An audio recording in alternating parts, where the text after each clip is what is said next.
James Giordano here today from Georgetown University. He is a professor. I have to read this because it's a lot. He's a professor in the development of neurobiology and biochemistry.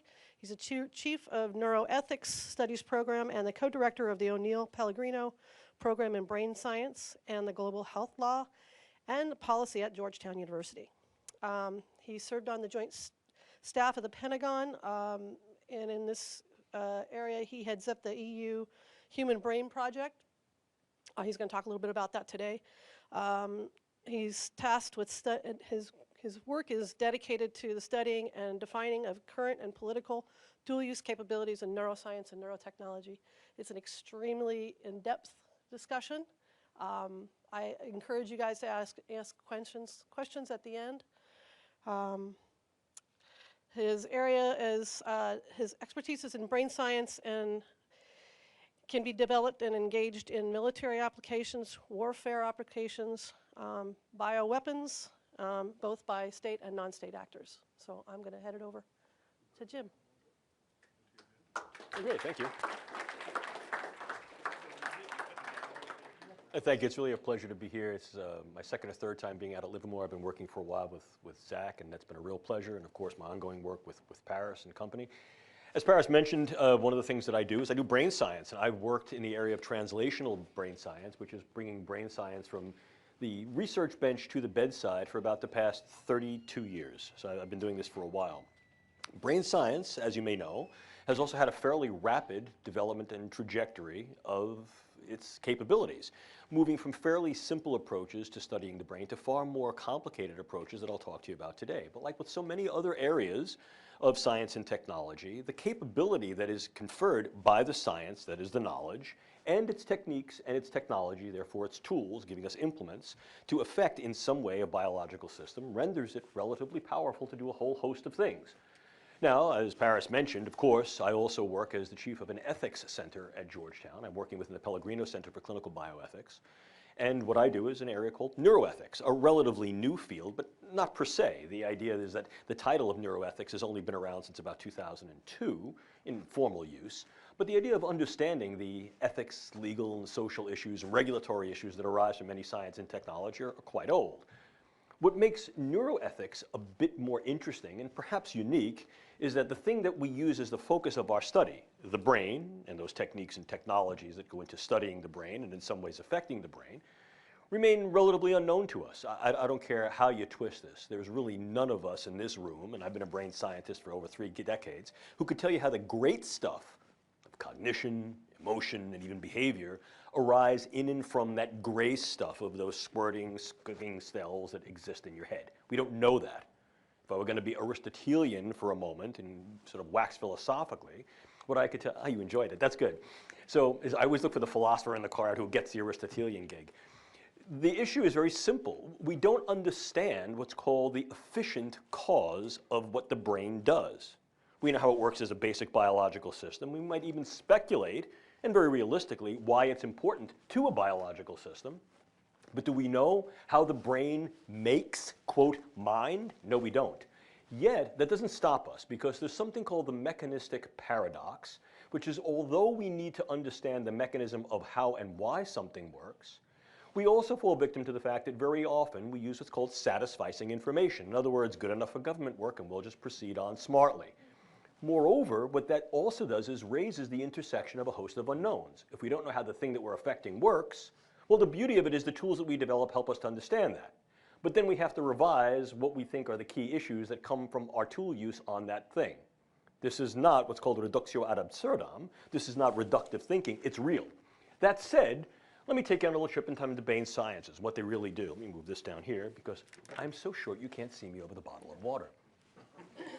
So this slide, I think, very nicely demonstrates for you a relative 100-year history of the brain sciences, going back to an anatomical diagram that was pioneered right after the advent of anesthesia in the middle of the 1800s to be able to allow direct access to the living brain neurosurgically. Now, what that allowed us to do is to manipulate the structure of the brain, and as a consequence of that, see what artifacts occurred with regard to individuals' thought, emotionality, and behaviors. Of course, we all know the prototypic example being Phineas Gage, the railroad worker who got a tamping iron through his frontal lobes. and as a consequence of that, survived, but as the adage says, Phineas was Phineas no more. So the issue here is that there's something ticking away within your cranium that makes you, you. That renders the brain sciences exceedingly important, not anymore perhaps in certain ways than other areas of the biomedical sciences, but in ways that are both practical and philosophical.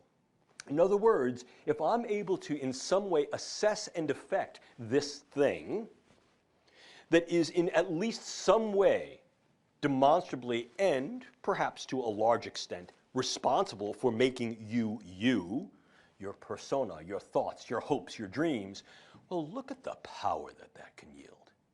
We like to talk about influencing hearts and minds, but this is a question of influencing brains to influence hearts to then influence minds. Continue to look at the slide, because what you see is the interesting dance that essentially technology has allowed the brain sciences to advance with. We've gone from these rather rudimentary examples of utilizing these techniques of surgery during the beginning of the last century, the 1900s, to being able to utilize ever more sophisticated anatomical and molecular probes to understand the brain at a variety of ever more nuanced and granular levels, and ultimately to not even have to intervene with the actual structure of the brain, but to be able to assess the brain in real time, utilizing convergent forms of neuroimaging coupled to a host of neuroelectrophysiological techniques. This has been very, very important, because what this allows us to do is essentially something akin to this, both literally and metaphorically, which is to essentially put the brain at our fingertips. This is my brain. I take it out nightly and floss it. With my haircut, it makes it rather easy. But there is something I want you to also understand about this. If you were to do exactly as I'm doing here in this slide, which would be to put your brain in front of you, first of all, the mere size of it, I think, is somewhat interesting to people. We tend to think it's a lot larger. It's not. It fits in the palm of your hands. But now let's wax a little more philosophical but very practical with that same analogy. If this is something that fits in the palm of your hand, every hope, every dream, every thought, every aspiration, everything you love, everything you hate, fits in that organ. And if I really wanted to wax philosophical, everything that humanity has ever done and will be is a consequence of that organ's function. Once again, we're talking about power. But let me tell you a little neuroanatomical and neuroscientific adage.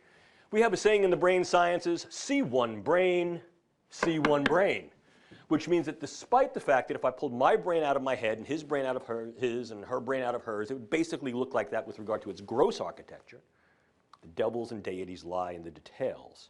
Our brains develop as a consequence of their embodiment in me and you, and as a consequence of the environments we work in, which means that what the brain sciences are helping to do is to figure out both what brains have in common and what brains have in difference. Now, the beauty of that is, through the iterative use of big data, what we're able to do is to create large-scale patterns, maps, atlases of not only individual brains, but groups of brains, and use these things comparatively and normatively. The more we know, the bolder we go. Puts the brain at our fingertips. But what you want to see is that the brain sciences have, in fact, created a tremendous amount of momentum and potential. And that is the momentum to be able to assess, access, and affect. And we'll talk a little bit more about that. What it really does is it creates an opportunity to affect the way humans think, feel, and behave on a variety of levels. And those levels don't only extend within the individual organism, in other words, being able to affect thought, emotion, behavior with regard to ranging all the way from the synaptic to our social interactions individually, but it also allows us to then exert certain levels of intellectual assessment, knowledge acquisition, and control about human relations on the individual to cohort to group to community to local, regional, even global scale.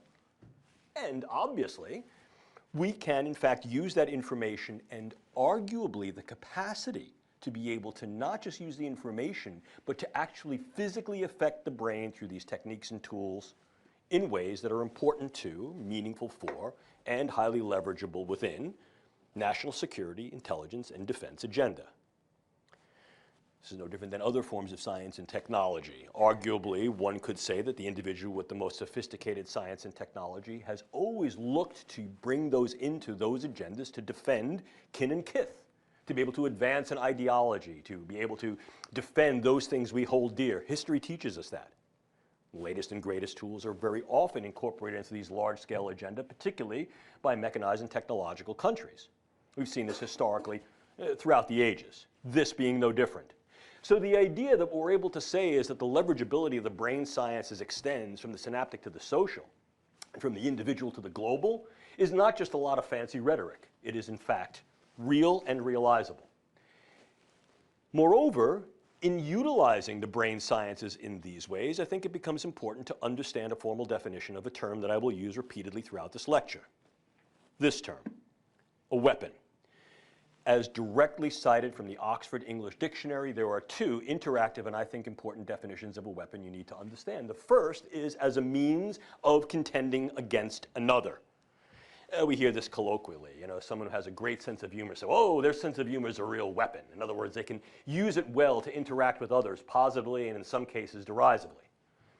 The old sort of film noir movies where it showed the sultry woman sitting in the bar and she'd show some leg and be like, those gams are a weapon. Those kind of things. Yeah, it's a means of contending against another. For those of you who are far younger than I, gams is a slang for legs. It doesn't necessarily have to be in a derogative or denigrative way.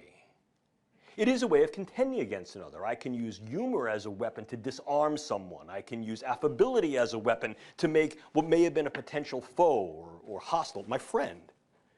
But I think the way that we use the word weapon more colloquially is the one that comes to mind and should not be ignored in this context, which is this, something that can be used to injure, defeat, and or destroy another, a potential enemy. Put them both together, you have this wonderful 25-buck definition, and I usually impugn anyone who reads off a PowerPoint slide, but I just want to reinforce the definition. Something that mitigates aggression and fosters thoughts and feelings of affiliation or passivity.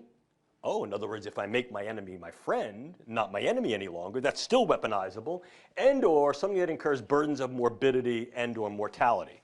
The idea of this is something not only used to influence and deter, but actually to, in some way, mitigate or prevent an individual from exercising those actions towards me and mine. If we look at weapons and we were to trace these historically, I think Ruddington provides a very, very good overview of the history of weapons. There are a number of different books that could provide this for you. Everything from somebody picking up a rock and using it a la 2001: A Space Odyssey, all the way up to the contemporary use of very, very sophisticated forms in S&T.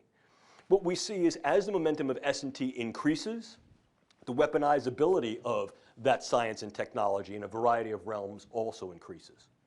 It used to be that I need to be exceedingly close to someone to now influence them with a weapon, and now what we see is we create both distal potential as well as much more capable potential to affect them in a variety of different ways, ranging from the sublime all the way up to the severe. So we know this to exist. There are two types of weapons, those that are called soft weapons and those that are called hard weapons. If we now take a look at the brain sciences as weaponizable, a real word by the way, we can see that in fact the brain sciences are weaponizable across both dimensions, soft weaponizability and hard weaponizability. In the former sense, we're seeing that the neurosciences can be used to gain economic leverage, not least of which is because neuroscience and technology commands and captures $175 billion with a B dollar annual market space. There's a tremendous amount of global economic leverage that can be occurred and affected, but can also be used for somewhat softer applications in the national security space, inclusive of intelligence purposes and the use of neuro and cognitive sciences to develop insights to and techniques for psychological operations and information systems, what is referred to in military parlance as PSYOPs and MESO. If we now transition that into more hard forms of weaponizability, these are the areas where we're actually looking to exert physical, not just cognitive influence and or deterrence. These are your more classical forms of weaponization where you actually see things like guns, bullets, bombs, etc. But now, when confined to the biological space, we see chemicals such as drugs and other chemical agents, biological such as the use of various microbes, both bacteria and viruses and toxins, and increasingly devices, which up until quite recently were not even considered to be in the weaponizable space, and only very recently, with regard to the last review conference of the International Biological Toxins and Weapons Convention last December, did the Australia group raise the possibility that certain devices, namely neurotechnology and hybrid cyborg type devices, which we'll talk about, should be considered within the larger scale of what might be a potential biological. So what we're seeing is we need to cast a broader net as we increase broader and ever more sophisticated capabilities. Still with me? Okay. In fact, what we're doing here is just this. We're targeting the brain. And we're targeting the brain on a variety of levels. Now, like any good target, what I have to be able to do is I need to put the pipper on point. In other words, I need to put this gun sight, so to speak, where I want it to be. Otherwise, what I'm doing is I'm just hosing a target indiscriminately. That's not what I look to do. I don't want buckshot. I want sharp shot. So the first thing that I need to do, as anyone will tell you, is I have to recon my target area quite well so as to be able to acquire viable targets and also to avoid collateral damage. The assessment neurotechnologies do a very good job in doing that with increasing sophistication. They're not used individually. They're used in a way that's called co-registered. I can use forms of neuroimaging, and these are diverse. They run the gamut from the older forms, such as things like computerized tomography and single photon emission tomography, to the much newer forms that utilize a highly specific electromagnetic pulse signal, not only to be able to image certain brain areas, but also to image tracts, communicating networks and nodes within the brain in a directional way in rather rapid time. I can utilize neurophysiological recordings such as electroencephalography, and I've dialed in the specificity of that as well through the use of quantitative techniques. I can also look at neurogenomics and neurogenetics, taking a look at genetic profiles of individuals and groups to be able to determine what genes may be in fact coding for certain structures and functions of the brain. I can utilize proteomics and other forms of biomarkers, and I can utilize neurocyber-informatics.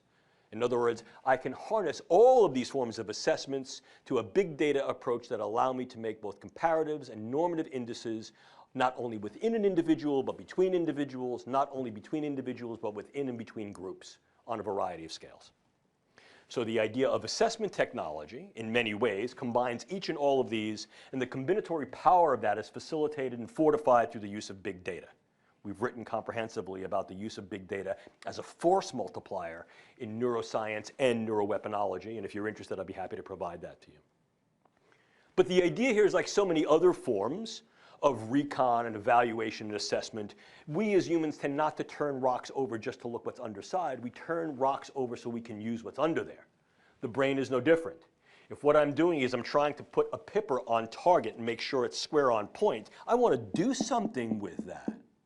This is not just a let's go see mission. This is a let's go see so that ultimately we can translate this into some viable effect, either of the knowledge or to actually target these things through the use of some technique or technology. Now what we're looking at is the interventional techniques. Do not ignore cyber, because power comes from knowledge and information. And if I understand how a brain works and how neurocognitive mechanisms are operative and the various impressions we then gain in our thoughts, emotions that may ultimately feed into behaviors, I can manipulate the type of information and its delivery so as to be able to influence brain state. This is part of the incentive and underlying rationale and methods that were employed in a DARPA program called Narrative Networks that was led by a colleague of mine, Dr. William Casebeer. Exactly at doing that. The more we know about the way a brain works, the more we can utilize said information to develop key narratives of psychological and meso-operations that are then viable to be able to then be used to influence individual and group brains. We've done this for a long time. This is also referred to incidentally as neuromarketing. And ordinarily, I just kind of shy away from that neuro prefix because people tend to use it literally nonsensically. And in fact, a quick homework assignment for those of you who are students in the room. I never lose my professorial demeanor. For those of you who are students in the room, after the lecture today, sometime maybe over the week or weekend, just go to a magazine store, a bookstore, and pull out a few magazines. They don't even have to be science magazine. They can be like fitness magazines, Wine Spectator, Whiskey Advocate. My God, I sound like an alcoholic. Whiskey Advocate, Shape, Vanity Fair. I guarantee you that there's going to be some discussion there with a picture of a neuroimage that says, this is your brain, fill in the blank. Drinking beer. This is your brain in love. This is your brain after a breakup. We like to use the brain sciences to sort of import this type of information. And moreover, the idea that we're able to utilize this in a way to understand how brains work to influence various marketing stratagems is becoming ever more the norm. I have a colleague of mine who makes big six figures working for a marketing firm to be able to intuit these types of studies, bringing people into a scanner and seeing what they respond to, and then developing verbiage and image to be able to do just that. That narrative extends beyond the commercial space. It also extends into the defense space. And I refer you to a group of reports that we've been putting out over the past few years through the Strategic Multi-Layer Assessment Group that's headed by a fellow named Doc Kabayan at the Pentagon that looks exactly at that, the neurocognitive dynamics of deterrence. This is still somewhat soft. We still tend to rely more and more on the older forms of get in there and do the job, and now what we're looking at basically are things like drugs, bugs, toxins, and devices. One more time, drugs, bugs, toxins, and devices. Each and all of these being capabilized by ever more sophisticated, ever more advanced, and iteratively more capable, doable forms of neuroscience and technology. We'll talk about each of these in some detail. But what we're able to do with these is not only develop better drugs, but more specific drugs. I had the opportunity and the pleasure to interact with some from the research groups here this morning who are working in the area of nanopharmacology. The idea of harnessing nanoscience to be able to make the drugs more penetrable, more accessible, and more selective in their capability to do just this. Target key brain sites and networks that have shown to be operative and functional in certain forms of our thoughts, emotions, and behaviors.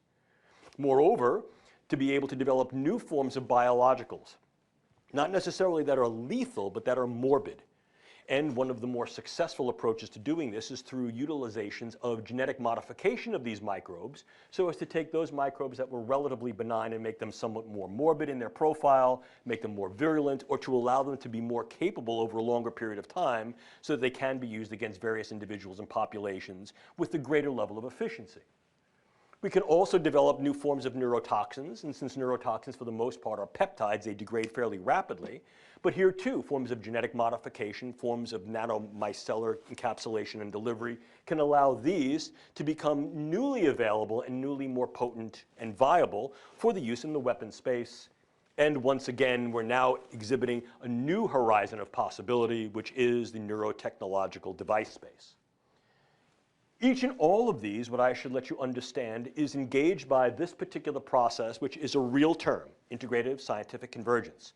It is a term that a colleague of mine, formerly at the State Department, named Dr. Ashok Vashasta, has been working very, very closely to advance and understand, and it's essentially represented by this neat little cartoon. It's a de-siloing of the capability space. It's also a de-siloing of the opportunity space, both for problems and problem resolution and problem generation yet again.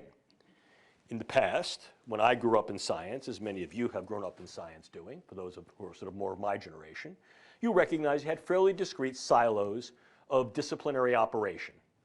Those of us in chemistry who talked to those of us in biology, and there was some crosstalk, cross-fertilization, but very often they occurred at the top and the bottom of the silo. Things that occurred within the silo occurred within the silo. Sort of like what happens in Vegas stays in Vegas, what happens in your department stays in your department. More and more, however, we're moving towards this conjoinment model that de-silos the operation and opportunity space and allows for a much more convergent engagement of what the brain sciences can do. And in fact, for those of you working in the brain sciences, you recognize that there's a relatively sort of fluid dynamic that occurs between physics and chemistry, chemistry and biology, biology and behavioral science, and undergirding and perhaps overseeing all of these are both engineering models and computational models. These have been capabilized by this. So it allows us to conjoin cyber science and tech, the anthro and social sciences, natural sciences, biotechnology, and nanoscience and technology in a large integrative model that increases the viability, validity, and ultimately perhaps value of what the brain sciences can achieve in a fairly short period of time. And in national security, intelligence, and defense agendas more and more, this type of convergent approach is being harnessed upon assessment, access, and targeting of neurological structure and function so as to be able to get a better insight to and influence of individuals and groups on a whole host of levels. One of the things that makes this work, as I alluded to earlier, is the use of large-scale data banking and data utilization, what's referred to as big data. Not to belabor the point to excess or in extremis, understand it is used as a force multiplier. In other words, it takes the forces that are there and it multiplies both their capability and ultimately their value and utility as a consequence of being able to utilize large volume data banks, which then are able to engage, assimilate, synthesize, and pull down in real time individual cohort and populational data tiers, and in so doing allow multiple tier integration, multimodal, multi-level, and then also allow real-time access requirements that can be utilized in practice. In other words, we can use these large-scale data integrators to be able to pull information about him and her and him in a comparative way, in a normative way, and also in a way that allows us to then develop various tools to be able to understand how better to access him and her and him, and all of, as you can tell from my New York accent, use. Now, this has to be scalable in many cases. Check, it is. It has to be customizable. We're still working on that one. It has to be accessible, clearly, because multiple user groups, shareholders and stakeholders have to get to it. And it has to be shareable. There are some issues that go along with that. And for those of you working in the neuroengineering space, this has been a long-standing issue, I would say in some cases, problem, with regard to developing the right types of big data tools and techniques, specifically for large-scale integrative projects, such as those that are being funded by DARPA, subnets, systems-based neurotechnology for emerging therapies, RAM, restoring active memory, haptics, et cetera. Multi levels of different types of data coming from different types of engineering and science that have to be pulled together to make a cogent picture. But we're doing that. We're moving in those directions. And in some cases, you also want to anonymize or de-anonymize these data, and there are some security issues that you would imagine go along with that. But the other issue that goes along with this is that, at least on the research to translation side of the house, you see these increasing needs for what we call security. And I mean real security. You want these things to be secure in terms of their use, because I'm providing a lot of information about the you-ness of you. Perhaps your lifelong history, your medical records, things about your brain, what they infer. And the nature of these systems is that you have to stack different types of data platforms and use platforms. And although I am not particularly a cyber technology mogul, my colleagues who are tell me that if something is stackable, it's hackable. I tell you from my own experience, what I am is a longtime judo player and wrestler. And I know if you want to knock somebody down, even the biggest guy goes down at the weak points, and that's their joints. And this is no different. And so the issue here is, yes, we need this tool. We're developing this tool. We see the viability and value of this tool. But we also recognize the vulnerability of this tool, as do others. Key point. Which means that as we're beginning to look at the potential weaponization and weaponizability of neuroscience, we also have to recognize the vulnerability of the tools we're developing to make it work. Those are not only our own vulnerabilities, but those are the vulnerabilities of those other groups that may be engaged in this. But now let's move a little bit more into the more direct applications of viable neuroscience and technology with regard to battlescape use, battlescape applications. I've given lectures over the past couple of years and written chapters that have directly attributed the brain as the next battlescape, and I truly believe that, as do a number of my other colleagues. I'm not alone in that belief. The idea of developing a much more punctate and much more clear definition of what dual use constitutes, and recognizing that this is in fact a very usable domain of the brain sciences, I think is a reality we must face. So much so that let me give you a little bit of history as an aside, not to bore you. In 2008, a convening group of the National Academies of Science created a special commission, a task force, to take a look at the viable military use of the brain sciences. In 2008, they said, yeah, there's a lot of stuff going on there, but it ain't ready for prime time yet. 2008. In the interim, there was an ongoing study being conducted in Europe by the Nuffield Council of Bioethics that devoted a specific chapter to the weaponizability and dual use potential of brain sciences, and said, you know, we're getting very close. And they estimated that within about a year or two, this would in fact be translatable and ready for prime time. In the United States, the same convening panel of the National Academies reconvened, and in 2014 wrote a second report that said, yes, indeed, the brain sciences have matured to a point not only where they are ready for primetime national security, intelligence, and defense applications, but are currently being investigated and in some cases are being used in such endeavors, not only domestically but worldwide. 2008 to 2014, what happened? I'll tell you what happened. It reflected the transitional pace of progress in the brain sciences, which has gone from between 15 and 20 years down to a translational space of about 60 to 72 calendar months. In 5-year windows of opportunity, the brain sciences are able to make ardent strides, and as a consequence of that, are now moving rapidly for their consideration into this operationalizable space, ever more.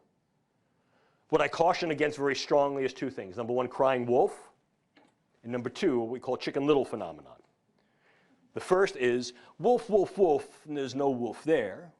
So finally, when there is a wolf there, we're caught with our knickers down around our knees. And the second is the Chicken Little phenomenon. The sky is falling, the sky is falling. That's exaggerative claims. That does nobody any good, and it wastes resources. This is not crying wolf, and this is not Chicken Little. There's a wolf there. And although it may not be that the sky is falling yet, folks, it looks like rain. Bring an umbrella. That said, what's going to rain down? This. Various uses of neuroscience and technology in intelligence, security, and defense operations. So for example, if we take a look at the intelligence and surveillance space, our group has been very focused upon the capability of something called NeurInt, neurocognitive intelligence, which really represents not only assessing various neuropsychological factors that are operative in narratives of individual and group activities and the cognitions that underscore them, but also harnessing intelligence operators to brain-machine interfacing systems so as to allow an increased capability through reciprocal dynamic robotics, whereby the system is doing certain things quite well, the human operator is doing things quite well, and they reciprocally learn from each other. Demonstrated shifts in performance curves to the left, in other words, improvement in capability, has been demonstrated through some of these techniques. And the use of large-scale databasing that's able to present and engender certain patterns of salience to pull signal from noise has been very helpful in this. Is this a work in progress? Yes, absolutely. Is it in progress? Very absolutely. Moreover, we can utilize various types of brain assessment and access approaches for forms of biotracking, getting what's called neurological signatures or brain signatures on key individuals that then may be representative of whole groups. This feeds back to what we discussed earlier, the neural narratives. If I understand how his brain works and how her brain works, and I'm able to do that on a broad enough scale, I can develop patterns, and as a result, I may be able to use that in ways that inform my intelligence. It synergizes and force multiplies my human intelligence, humint, my signal intelligence, sigint, and my communications intelligence, comment. NeurInt coupled with assessment and access gives me said capabilities. But I can also begin to utilize this for intelligence acquisition in different ways. I can, for example, utilize neuropharmacologics and various forms of brain stimulation to be able to extract information from key intelligence targets in ways that are far less deleterious and or harmful to said targets, and as a result, uphold a higher, if you will, moral conduct in the face of various forms of intelligence operations. Now that I've said that, I should tell you that this is not without argument, because there are those that think, wait a minute. The last sanctified space is that of my consciousness, and you're using this stuff to invade that? You're right. There's an ethical argument there. Is this more or less harmful than other means of information extraction? Well, I mean, clearly, I think this is not only a debatable point, but an importantly debatable point, which forces us to essentially set parameters and limits and ask not only can we use this, the answer is yes, should we use this? And if the answer there appears to be yes, then the far more granular, specific, and ever more important question is really how, when, under what circumstances? I'll keep you poised in excitement and anticipation on the ends of your seat for the answer to that, which comes later in this lecture. For those of you watching on video, stand by. So what we understand is this possible? Yes, it is. In fact, it came up in our discussions this morning. Might it be possible to utilize these techniques and technologies for information acquisition, particularly in those ways that are going to be far more efficient without incurring, quote, burdens and harms on those who are interrogating? And what are the scenarios into which they could be used? Again, the short answer to the question is yes. The long answer to the question is how, when, why? These are percolating, and certainly I don't think there's a necessarily definitive answer, although there seems to be at least an ethical posture that may be useful in trying to adjudicate the approach.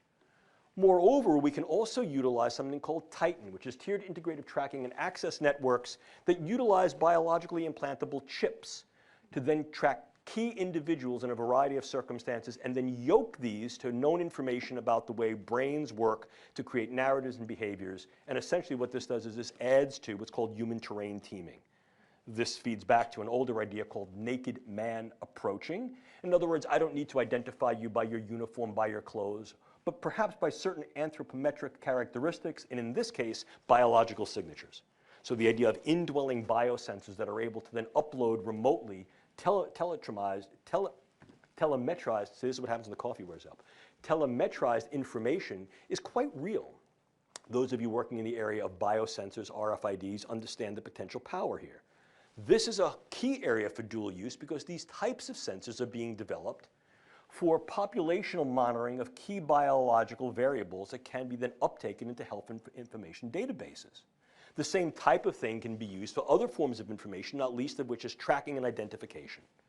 The idea to then be able to take a key individual set of biological metrics and immediately in real time pull them into a large-scale data analytic to say, this is who this person is, and this is where this person's been, and this is who this person has been interacting with, could be very, very useful. It also obviously opens the specter. It clearly opens a Pandora's box of potential neuroethical, legal, and social issues. Once again, it refers to the context of use and how we define what is good, not only what is right and capable. We can also utilize neuroscience and technology to augment the capability of potential warfighters, not just intelligence operators. This sort of gets into some of the discourse that had been bantered around previously in the field with regard to, quote, super soldiers, and what we're able to do with regard to capabilizing functions of the brain to then increase our cognition, our emotions, and our behaviors in a variety of warfighting type tasks. Can you do this? Well, this is the area of neuroenablement. Yes, of course you can, within certain parameters. And like so many other things, it's less than ideal and less than complete.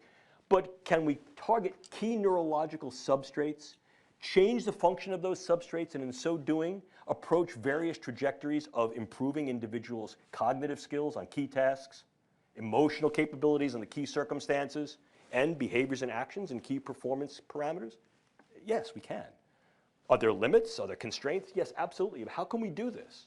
Well, I think one of the easiest ways, although not necessarily the most effective, is through the use of advanced neuropharmacological agents. And there are a host of them. Certainly, we hear a lot of the discourse about performance-enhancing drugs, not only in terms of the military, but for a variety of other uses, inclusive the civilian side of the house, where people are looking to take a variety of drugs, stimulants, eugeroics, vigilants, anti-sedative drugs, to be able to then increase their capability to study, to function, to be better at work, cognitive enhancers. Could these be used within military and security intelligence frameworks? Yes, absolutely we could. Could we also use computational brain-machine interfacing? Without a doubt. Could we use closed and open-loop brain stimulation approaches, not necessarily through the use of indwelling devices, such as implants, but also perhaps through the use of non-invasive brain stimulation, such as transcranial magnetic and electrical stimulation? The answer appears to be yes. The short answer. The long answer is that it is exceedingly context-dependent. It's based upon brain state, based upon task, and we have to define what exact parameters of performance we're looking to affect, and what changing the function of nerve and brain does to change the relative outcomes with regard to these performances. But that doesn't mean we can't do it. The question is, should we and how? The same is true with regard to neurosensory augmentation. Here I'll speak very specifically to some of the programs you have ongoing. There have been some bioengineering programs here at this laboratory that has looked at the capability to increase visual acumen, if not restore sight, to individuals who've lost their sight. Increase capability to create second and third generation cochlear and auditory implants. These are not limited to the usual range of the human sensorium, but can in fact be used to get increased focus, what's sometimes referred to as eagle eye, or sometimes referred to as bat's ear. So the ability to then extend the sensorium and modify human capability outside what falls within the Gaussian distribution of what is human clearly is capable here and may be paired to other forms of neurological intervention to create open and closed loop brain systems to really expand not only the capacity of the human system within its functional range, but to go beyond that and now have something called exceptional modification. No sci-fi here, folks, only facts. Then we get into the real form of a weapon. And we're talking about a real form of a weapon. Remember, this is a means of contending against another in each and all of these dimensions. Assess and predict their escalations to violence so that we may be able to intervene, perhaps mitigate those, mitigate said aggression directly or indirectly, incur certain burdens of morbidity that makes them less likely to engage in combative or violent activity, and in some cases, induce mortality. These are all viable operational definitions of a weapon, and can neuroscience and technology be employed for these? Each and all. One of the areas where we're looking to refine the capabilities of neuroscience and technology is something referred to as non-lethal or less lethal weapons. And while one might think that the ethical argument strongly supports these directions, here too, there is in fact a strong discourse that pushes back against any potential military or warfare applications of the brain sciences that I think you need to understand. The reason I bring that up is that this can do two things. Number one, it creates a posture where the neurosciences cannot and should not ever be used for these types of operations. Please understand, my feeling on that is, wouldn't that be a wonderful thing? If we could in fact look ourselves in our eye as humanity and say we shall never employ science and technology for those means that may be destructive against others, irrespective of whether or not those individuals are aligned with our ideology and our beliefs. Yes, that would be. The reality of the situation poses itself as something quite differently, however. And the problem we need to face is that certain prohibitions, if not frank proscriptions against using brain science in these potential ways, even defensively, may create an opportunistic window for others to be able to then pursue these approaches more vigilantly and more aggressively. It's a balancing act, folks. I'm not going to necessarily tell you how to resolve it because I don't know, and it becomes difficult. There are certain things we can do on the research side of the house to dial back who does the research, what type of research is done, and what it's used for. But this is a cat that's already out of the bag, and as I hope to demonstrate to you in a moment, this is being conducted on an international scale, and so it may be a little late to start thinking about we're never going to use it like this and what happens if we do or we don't. What types of kind of neuroweapons can we engage and develop? Well, I provide them for you. I don't want to go down into specific granularity as to what each one of them do because I don't want to give you bad dreams, and you're not going to blame me if you wake up in a cold sweat screaming in the middle of the night. But this is what we can do with these things. Again, let's think here about drugs and bugs. If we're looking at drugs, we're looking at what we call in-close pharmaceuticals. These are not weapons of mass destruction. These are weapons of mass disruption. What they can be used to do is create particular yet highly selective effects in individuals so that they can be delivered at very, very low doses, yet deliver a high amplification effect that's called a hormetic potential, to be able to alter cognitions, emotions, and behaviors. How do you do that? Well, you can work on key operatives. In other words, this individual who's sitting before me may be a diplomat. They are now coming to interact with me. They may have a posture that does not necessarily align with mine. Can I alter their cognition? Can I alter their affiliation? Can I alter their emotionality? And in such a way, might I be able to alter their behavior? Yeah, I can. And if in fact this individual possesses political or charismatic capability, charm, charisma, leadership potential, to then stand before their people and say, this guy's my best buddy now. They might go, well, I'm following this guy. Or they might think he's stark raving mad and I've created social disruption within his political ranks. I can do that on a variety of levels, from individuals who are head of a small family or group, to the tribal, to the community, to the large-scale population. So we can utilize these things to be able to affect key operators and dynamic individuals who may charismatically, politically, or through other means of power be able to affect groups. It's a ripple effect. It is a ripple effect. Moreover, we can induce a number of neuromicrobiological agents to then incur something called high morbidity. These are not necessarily mortal agents. We can modify the existing palette of bacteria and viruses through the use of gene editing techniques. Very viable. This has been some of my ongoing work with my colleague Diane Diulis at National Defense University.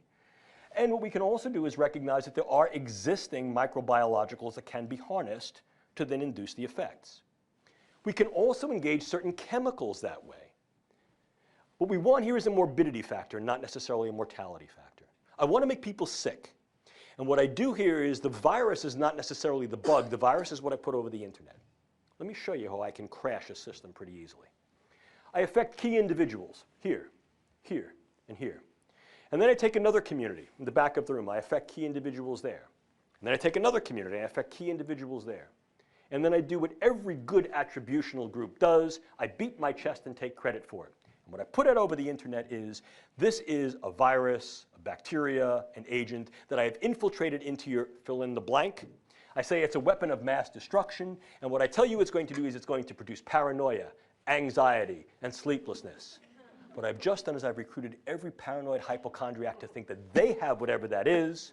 I've used salient and sentinel cases, and I create essentially a legion of what's known as the worried well. They now flood emergency rooms. They flood their clinicians. The CDC responds back and says, no, no, no, there is no such a thing. And I've created a schism of trust between the population and the polis.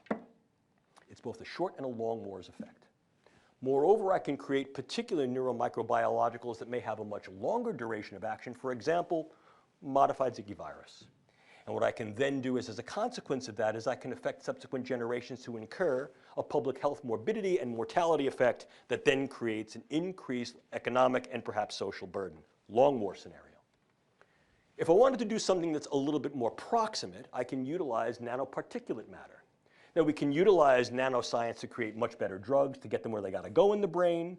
I can create nanoscience and nanotechnology to be able to escort certain drugs across the proliferant barrier, which is the blood-brain barrier and cerebrospinal fluid barrier. So I get these things where they got to go. But I can also utilize nanoparticulate matter in a very indiscriminate way. The idea here is that I can get something called high CNS aggregation material that is essentially invisible to the naked eye and even to most scanners because it is so small that it selectively goes through most levels of filter porosity. These are then inhaled either through the nasal mucosa or absorbed through the oral mucosa. They have high CNS affinity. They clump in the brain or in the vasculature, and they create essentially what looks like a hemorrhagic diathesis, in other words, a hemorrhage predisposition or a clot predisposition in the brain. What I've done is I've created a stroking agent. And it's very, very difficult to gain attribution to do that. I can use that on a variety of levels, from the individual to the group, highly disruptive. And in fact, this is one of the things that has been entertained and examined to some extent by my colleagues in NATO and to those who are working on the use of neurobiological sciences to create populational disruption. Very, very worried about the potential for these nanoparticulate agents to be CNS aggregating agents to cause neural disruption, either as hemorrhagic and vascular disruptors or as actual neural network disruptors because they interfere with the network properties of various neural nodes and systems within the brain. Then I get to the area of devices. And this, in many ways, is going to be less than definitive. The reason for this is highly evolving and I think is limited only in certain cases by context of imagination. What are the devices? Well, I have them here for you here. We have neurosensory mobilizing agents, and to some extent, some of these have already been used. Things like high output sensory stimulators that can be administered from unmanned vehicles, drones, insect-borne, or larger scale, macro scale vehicles such as tanks, cars, etc. These are sensory mobilizing agents that use high electromagnetic pulse energy that may also utilize high levels of sound, high levels of light energy, and they disrupt neurological sensory function. Already being used, now they're being developed with higher specificity. The idea of intracranial pulse stimulators take this one step further. Now the idea is to utilize direct electromagnetic pulses to be able to disrupt neural network aggregation. There have been some animal studies that have been done that look at the viability of electromagnetic pulses across various distances to essentially disrupt the network properties of the brain and create confusional models. So these are both individual and group disruptors. You also have the idea of the altered reality tactics that is primarily used in irregular warfare. And here, once again, when we understand the construct of the way neural networks operate, they operate by key controller and influencing nodes that interact with other neural networks within the brain electrochemically. If we can utilize transcranial mechanisms to be able to disrupt this, what we can do is we can create disrupted neural network aggregation and literally disrupt people's sense of time, space, and place. And there have been a number of experiments that have examined this, more in the medical context of looking at how we can try to control epilepsy, and we do recognize that these things are viable, although they have not yet been translated directly into operational use. But they have been entertained for certain forms of special operations in irregular warfare, and so they're on the palette of possibility, although not near-term probability. Yeah. If we go one step further, I think it becomes important for us to also understand that we can utilize devices slightly differently. This is the idea of the sort of non-human cyborg. And I don't use that word in any way colloquially. I mean it literally. A cybernetic organism that is an integration between a biological system and a technological system. The pioneering work in this field was done years ago. It was Delgado's work with deep brain stimulation in a bull. He utilized deep brain stimulating electrode coupled to a remote device, got into the bull arena, induced the bull to charge, pressed the button, and arrested the bull's forward motion. Stopped, poised right before him. See what I can do through the use of cybernetic interactive systems. Remotely controlled brain systems, brain interfacing. Could we now utilize that on different scales? Well, we're not talking about dropping electrodes into people's heads, despite what people will say. This is not a large-scale program to infiltrate the population with indwelling electrodes. With all due respect to Elon Musk, I think the actual translation of that into a broad-scale event within the population, as at very, very least, speaks of the fantasy, if not fictional, and I think in many cases very, very difficult to translate. Will key individuals get certain implants? Yes, I believe they will. Will key individuals also be able to get the benefits of translational neurosurgery that decrease some of the risks and burdens? Yes, they will. Will this be widely seen as a mechanism of individual and crowd control? No, it will not, at least not in the immediate future. But what has gone from the drawing board to the reality is this: the use of neural interfacing and physiological interfacing through the idea of remote-controlled small-scale systems to be able to modify the behavior of non-human animals on a variety of scales, small mammals, and increasingly the use of insects. The pioneering work was done by DARPA, something called the DARPA beetle or the DARPA fly, and more recently, an independent, non-DARPA-funded commercial enterprise, calls itself Dragonfly, has been able to utilize a combined set of techniques, both direct neural stimulation through the use of what we call macrotechnology and optogenetic control of key neuron firing patterns, to be able to direct the wing beats and pulses, and as a consequence, directionality of a dragonfly. And characteristically, an insect of about that big works quite well, because it can not only carry this particular payload, which is very, very light, and now does not have the burden of the prior DARPA beetle that needed a battery. This utilizes a solar rechargeable source, so it is infinitely powerful, but must also be able to bear the burden of now these very, very small scale, and in some cases, they're looking to the high-level nano or at least low-level micro scale use of various electrodes that can then both record and perhaps deliver certain types of payloads as well. So the idea of now going back to these very, very low-dose nanopharmaceutical delivery of toxins or other chemicals and utilizing this as a controlled vector becomes a real possibility. Note, this has not been directly addressed, nor has it been entertained by any United States government entity in a public forum. This is not what DARPA has intended this device to be. This is supposed to be a surveillance device that could be used for public health and also to monitor key environmental factors. And the same is being touted here, that this is not a device that is weaponizable. The reason I tell you about it is that this was a point of considerable debate and discourse at the recent meeting of the European Union Human Brain Project Subcommittee on Dual Use. And I stood before these people and said to them, you know, this is not being entertained in these ways. And the response there was, yes, but it should. And so the fact that people are thinking about this, but this was not explicit intent, means that it is, in fact, capable to be developed in these directions. And that becomes a real concern and consideration. So when we're looking at this idea of neuroscience and technology for national security, intelligence, and defense, I think the take-home message here is that, yeah, we can access and affect, manipulate and control, so to speak, neural systems to affect, alter, change, direct minds via brains, and therefore the hearts in which those minds are embodied. We used to talk, as I said, about hearts and minds. Now, through the use of neuroscience and technology, minds and hearts is a far more viable description because it describes for us explicitly the root of engagement. What we can do here, I think, is very provocative. What we should do, that's still, I think, a point of contention and represents a work in progress.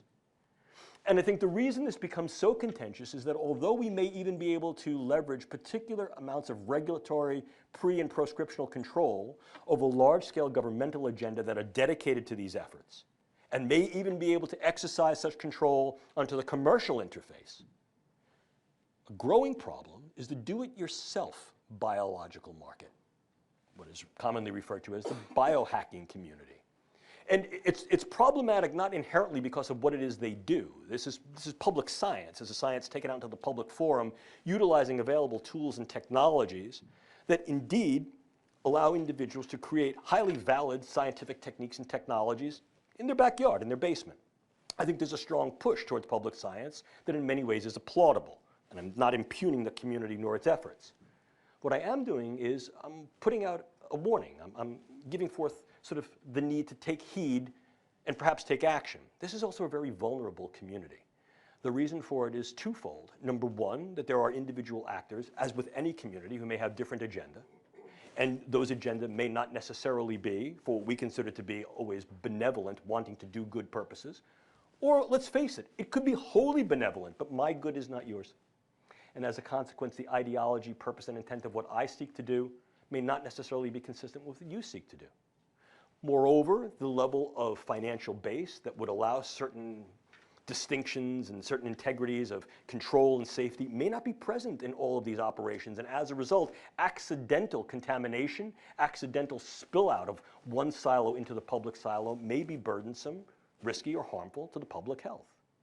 And then, of course, there is the relative corruptibility and diversion of that community by key individuals who may be susceptible to venture capitalists or other state or even non-state actors that have very, very discrete agenda, not all of them necessarily benevolent, or not all of them aligned with the key interests of here in the United States or some other country. There is a vulnerability profile that I think needs to be made aware. And of course, there has been a response to this, and there has been activity in this direction, because this community is also dramatically and ongoing, dynamically interfacing with the Federal Bureau of Investigation. Some of our conferences here at Livermore have been able to engage these partners in, I think, a very, very meaningful dialogue. And I urge this in a public forum, that this dialogue should continue, not in a suspicious way, but in a way that protects the individuals who are operating in the do-it-yourself biology community from their relative purloinment, and also recognizes that there are potential threats to not only that community, but the community at large, and as a consequence, national security and defense. The reason I tell you that is that this also speaks to what can be done and what should be done about it. And although I'd love to be able to stand before you now and say, here are the answers one by one, I can't do that. I can't, not in a definitive way. And one of the reasons for that is I think we can certainly talk from our own pulpit, and we can only discuss the palette that we have available and which we can manipulate here. Indeed, many of the things that I've spoken to you about with regard to biologicals, chemicals, toxins, they're controlled. But I think that the other issue then becomes twofold. Number one, that signatory treaties do not only guarantee compliance and performance, and number two, not everybody has signed the treaty. And if I go one step further, not everything I've talked about falls under the purview of the existing treaties. Case in point, these biologicals, in some cases, and these technologies and others. Put them all together, I get a much larger grab bag of combinatory approaches that can be used that are not explicitly addressed in the current signatory treaty's language, scope, or purpose. And as a consequence, what this does is it opens the door for possibility. Possibility certainly fosters probability. Moreover, this is being conducted on an international scale. Recent estimates, not speculations, I sound like a broken record, I talked about this morning, not speculations by the Neurotechnologies Industries Organization, has predicted that by 2025, greater than 50% of international neuroscience and technology will be conducted, listen to this, outside the West. Not outside the United States, not outside Europe, outside the West. Now that's an important consideration because what it demonstrates is a shift in the capability potential and ultimate power that can be yielded by this. I'm not saying it's a good thing or a bad thing, it's a thing. But I think it becomes important for you to understand is that this also needs consideration because of the fact that not all philosophies are aligned with our own. Moreover, the needs and values of other cultures may not necessarily be the same as ours. And they have every right in the world to be able to engage that cosmopolitan viewpoint. In other words, certain cultures have different philosophies that then acknowledge different needs and different values in distinct ways. And if in fact we recognize this, it demands a larger discourse, one that brings together international partners in a cooperative way to be able to both pulse the field and in some cases policy the field. And that's critical. Because failure to do anything right now leaves an opportunistic space wide open, and moreover, overt proscriptions in these areas without consideration for that opportunity space can incur certain vulnerabilities. This is not something you want to get caught with your pants down about. Level of proper investment, attention to detail, and engagement I think is important. Is this the only weaponizable form of science and technology? No. Is this a huge threat that leverages up there, for example, with nukes, dirty bombs? No. Is this certainly, I think, a growing reality, and as such, a viability for risk and threat? Yes. Does the appropriate level of attention need to be dedicated to it and action then need to be articulated thereupon? Yes, absolutely. Do I have a specific number or percentage of time, investment, and dollars that in fact should be dedicated to this? No, I don't, because I think it too needs to be iterative in keeping scope and pace with the science as it develops. On the world stage, as I said, you've seen non-state actors, you've seen do-it-yourself neurotechnologies, and increasingly, what we find is that this is becoming not only, I think, a valid concern, but a viable concern given the relative facility of neuroscience and technology. We can pull this stuff right off the shelf. Much of it, particularly in the direct-to-consumer space, then becomes available to do-it-yourself as well as a variety of state and non-state actors. Moreover, there are dedicated efforts by a number of states that are keenly investing in the neurosciences and neurotechnologies, many with explicit dual-use capability and potential. Third, this is being undertaken not only by nations, but by independent actors that are then being venture capital funded, both explicitly and implicitly, by various nations that have keen interest in developing a disrupted or at least directional balance of power in this opportunity space. And as I've tried to show you in this lecture over these past 40 minutes or so, this can occur in a variety of applications. And the lack of commitment to at least an understanding and good depiction of it on our side can, in many cases, not only not preclude others' initiatives, but in some case, opportunize it. So clearly what we see is that this gives rise to a whole host of neuroethical, legal, and social issues. I'll not bore you with these in detail, but I think we can parse those into those that are focal to the technology, intersection of unknowns, their capabilities and limitations, and runaway effects, not only of the science and technology itself, but runaway effects of individuals who recognize its power and then take this into trajectories that we ordinarily would not assume would be engaged, because we may think there are limits and proscriptions. The idea that, well, we won't go there doesn't mean that someone else won't. Furthermore, I think that there are some ethical, legal issues that need to be raised, not only with regard to what we're doing with the science, but what can be done with it. The inviolability of mind and self, what we talked about earlier. Could we use these for interrogation? Could we use these in warfare? Yes, we could. Should we? But we could argue, well, less harm is going to be incurred, but really, what are the harms once we get into the relative inviolability of the brain space, the last private domain, if you will? Oh yes, I know the counter-argument says we do that already, and perhaps that's valid. But I think developing that discourse in a very, very realistic way at the level of granularity that's necessary will be important to each and every step forward. Moreover, if in fact what we're looking to do is to be able to gain a broad base of information and be able to pulse that information through relative discrepancies and ultimately transgressions, we then get into arguments about what constitutes privacy, what constitutes protection, what is mitigation, what is manipulation, and then how do we entertain these things on the world stage. And if we're looking to say, well, we understand that perhaps we need to go in this direction, as many have argued, well, what ethics are we going to use? Some form of civilian ethics that's operative, for example, for the life sciences and medicine, perhaps, and that may be viable in research, but in translating research to operations, what do we use then? The idea of justification both in and for war, a just war and just conduct under war? Or perhaps we need to explore yet another ethical principle that was also very well explicated under the Augustinian maxim, which is the idea of jus contra bellum, which essentially means justification of use to prevent war. But how far do you go? To what extent? What represents benefit? What represents burden? What represents harm? I don't have answers, but what I can tell you is that this is certainly what we consider to be a science and technological superhighway. It's a super speedway. And I like that analogy for a lot of reasons, because it's true. There are multiple lanes of entry and multiple lanes of competition. There are a lot of vehicles that are being entertained there. It's a very rapid pace. There are hazards. There are certainly race rules, and though not everybody obeys the race rules, and sometimes if you don't obey the rules, you get ahead of the pack. And of course, there are big prizes. But like any race, you know, the morbidity and mortality going at this speed, with this level of integrity, with this level of momentum, is real. So to be able to handle the super speedway, one of the things that we've suggested is this, something we've called on-ramp. Get it? Speedway, on-ramp. There you go. It's the operational neurotechnology risk assessment and management process or paradigm. And what it really does is it embraces, I think, an older idea that had been advocated initially by Zbigniew Brzezinski, essentially in 1970, 1972. I won't bore you with the quote, you can read it yourself. But essentially the issue here was that the idea that the modification and manipulation through biochemical manipulation of the brain was seen as real in 1970 and has now been realized some 40 years later. This is a real speedway. This is not hypothetical. This is a race that was defined, and like so many other races that are defined, it's simply a question of the technological and scientific sophistication of the entries on the race. It's real. What it forces us to do is to evaluate the neuroscience and technology with regard to its capabilities and its limits. Don't make anything up. There's plenty there to really be concerned about. This is not a bunch of sit under a tree navel gazing and let's make up these hypothetical fictional scenarios. No neuroscience fiction here. Let's utilize neuroscience fact and do this in a capabilized way. Evaluate the real parameters of use. How could these be used? How could they not be used? And as a consequence of that, where do the real risks and threats really lie? What are the benefit, burden, harm parameters of using these or not using these? And ultimately, what are the contexts of applications?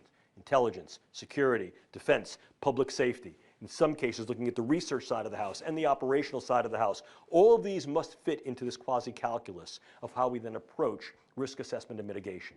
There's nothing new about this. This is a simple, tried and true risk assessment and mitigation paradigm that is now being applied to the use of neuroscience and technology in these key domains. What we've tried to do is to dial in the specificity through the use of some key questions. How do we do it? We identify the risk scenarios, try to model them, craft these strategies for preemption and preparation. Preparation is the big step. Strategies that are relevant and durable, and identifying the plan that's necessary. What do we try to do there is we try to develop these contingencies and exigencies. And in developing these things, it's essentially a four-step process. Looking at the technical rectitude, the right ways that one could utilize any neuroscience and technology. And what I mean by the right ways is using the techniques and technologies in correct ways. Using them in ways that are real, understanding the capabilities and limitations. What are the situational variables that are germane to their use? Could they be used this way or not? Yeah, I could say I want to neuroimage people, left, right, and middle, but am I going to get everybody in the scanner? No, I'm not. So how am I really going to use these things? Evaluation, ultimately a revision of these ethical concepts to guide use and framework for establishing and executing ethical engagement. Very important to do. These last two steps are work in progress. What we've called for in this approach is something called tasker. Groups of individuals can be assembled to look at the problem who are task agile, scientifically knowledgeable, and ethically responsible.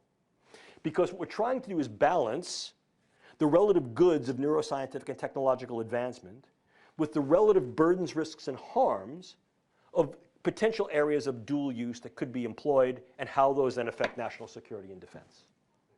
We've called for a series of questions called W framing questions. What can the technology do? When will it be used? Under which circumstances? In whom? And then we frame these in what we call C contingencies. What is the actual capability of the science and technology? How it will affect the character of those upon which it is used? What are the consequences that its various use or non-use will occur? What are the contexts in which it may be employed, not employed, and what are the contingencies that go into that? And ultimately, are there issues of consent or non-consent that need to be defined? Because the thing you don't want to do, and the thing that we're arguing against, is doing this and getting this, is unraveling the potential Gordian knot of what the brain is, only to open a can of worms by so doing. It's not a question of not going forward. It's a question of looking at what we call footfall effects.